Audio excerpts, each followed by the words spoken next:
Ilan pang video ng pagpapahirap sa mga biktima ng illegal na pogo ang inilabas ng Presidential Anti-Organized Crime Commission. Kaya't para mapigilan na ang mga illegal na operasyon, isang task force ang binuo laban sa mga pogo at scam farm. Hubot-hubad ang lalaking ito habang kinukuryente sa dibdib. Nakatali naman sa frame ng kama ang isa pa habang kinukuryente ang kamay. Dalawa lang yan sa 15 torture videos na hawak ngayon ng Presidential Anti-Organized Crime Commission o PAOC. Ang mga pang-aabuso kuha raw sa loob ng iligal na pogo na sinalakay kamakailan sa Bamban, Tarlac at Porac, Pampanga. Magpapadala ng torture videos itong mga sindikato. Pinadadala sa pamilya dahil ang pamilya yung pinagbabayad nila eh.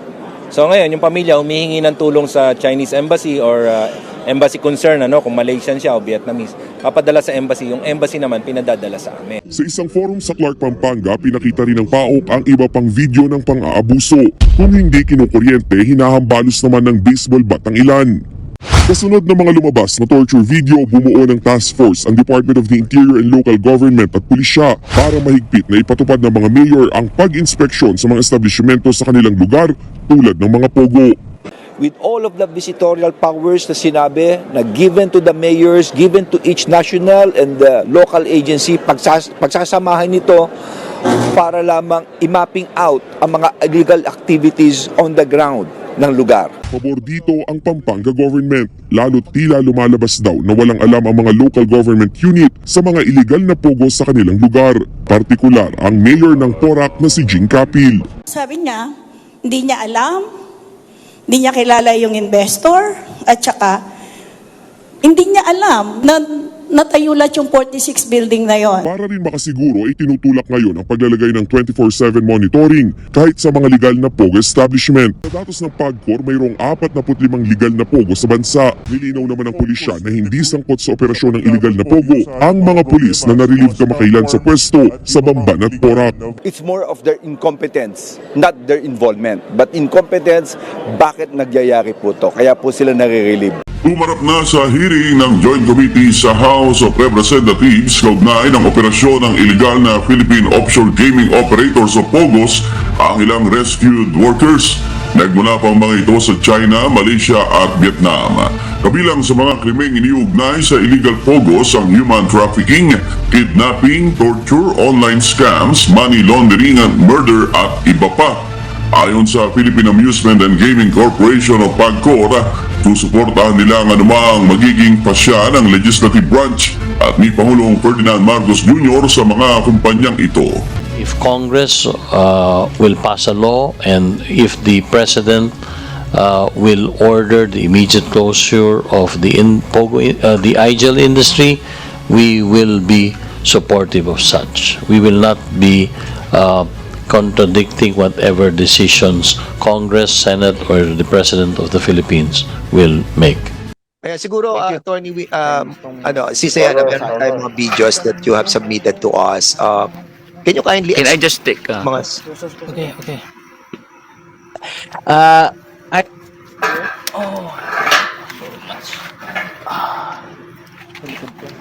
Honor of persons here in the room. Kasi, no. Yung hindi nga pwede. We cannot present in public.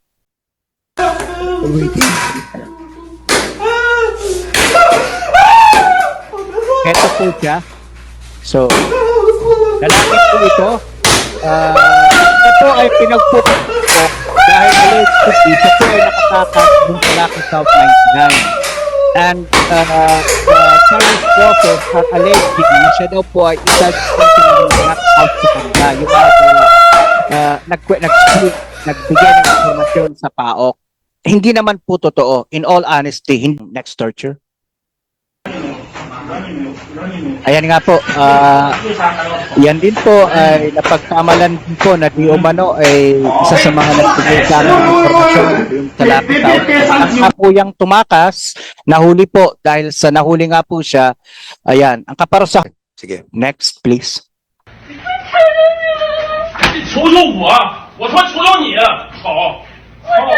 Ayan po yung unang bahagi ng video kanina ng babaeng pinagtatatadyakan. Yan po yung nakatakas, nahuli. At ayan po yung kanyang ina. Can you kindly translate sa kabila ng mga... Tsaka sino yung nagtitake po ng video na yun? Paanong nakuna ng picture yun and nakita po natin ngayon? We beg the indulgence of the committee members about this one.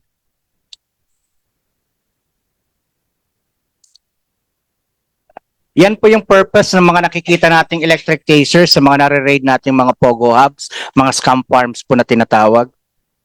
Yung sexual torture po. Yung sexual torture na ginagawa. But Before that, Your Honor, ito pong Malaysian po ito, subject for rescue. Unfortunately, natagpuan po siyang patay nung nakaraang taon. Malaysian po ito. Humingi po ng tulong sa atin yung Malaysian Embassy. Pero hindi na po natin inabotang buhay po yan. Now, Mr. Chair, for the other videos, may we request isa na lang,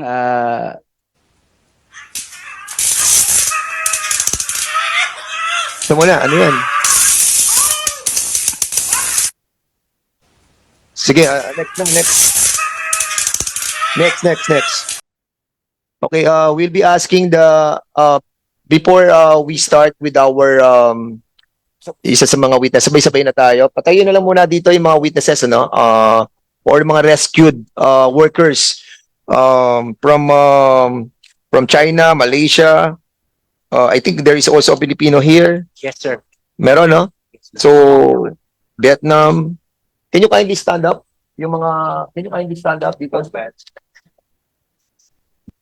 Thank you. And the chair would like to acknowledge the presence of Congressman Joseph Jojo Lara from Cagayan. Thank you. Sir, welcome. Please stand up and Stand up. hindi naman po kayo mga akusado dito. I hope you understand my English. Kayo po ay mga rescued workers that this government will be protecting. Okay, Comsec, please take their oath. Acknowledge na yan. Right. Who is the translator? Sino po ang translator? Who is the translator? Dylan, sir. Ay, what's your name, sir?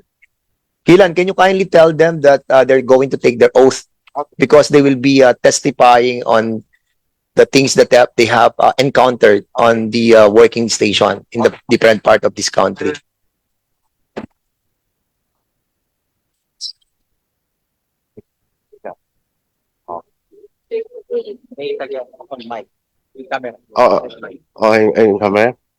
Hello，就是等一下现在是做一个宣誓嘛，然后待会还会就是访问我们，就是说在里面就是的经过，就是我们工作受到怎么样的对待或者怎么样的，是给他们讲解一下。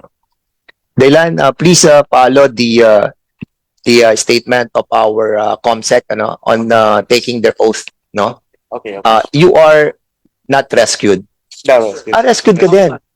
So you take your oath as well. Okay. Okay, please put your right hand Okay, sir. and then you follow her Okay. on her English statement. Then Okay. you translate it in Chinese. Okay. Okay. Do you swear? OK，我宣誓，就是 Please state your name. my name's Dan。OK，就是名字，就说一下名字。不，刚刚 I think just the name。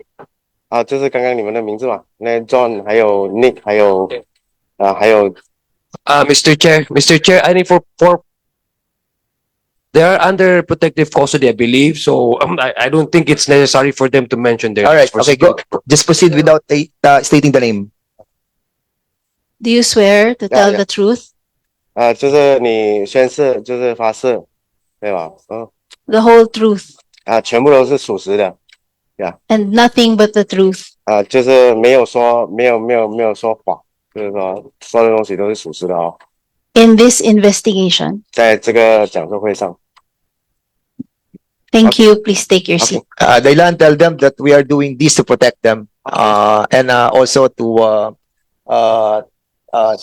protect their rights while they're here in the Philippines.